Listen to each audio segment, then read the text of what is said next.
નમસ્કાર, સ્વતંત્રતા ભારત સમાચારના વિશેષ અહેવાલ તસવીર બોલે છે માં આપનું સ્વાગત છે। હું છું આપની સાથે ગુણવંત સરવૈયા। સુરતમાં જે પ્રકારથી હાલ વરસાદ ચાલી રહ્યો છે તે ભયંકર રીતે પરિસ્થિતિ સર્જી છે। લોકોના જનજીવન અત્યારે હાલમાં ઠપ થઈ ગયા છે।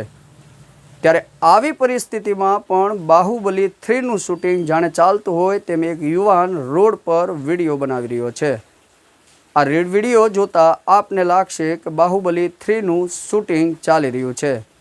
જો કે આ યુવાન નશામાં કરી રહ્યો છે કે સાદી રીતે મનોરંજન કરવા માટે તે અમે પુષ્ટિ કરતા નથી, પરંતુ હાલ આ સોશિયલ મીડિયામાં આ વિડીયો ખૂબ વાયરલ થઈ રહ્યો છે।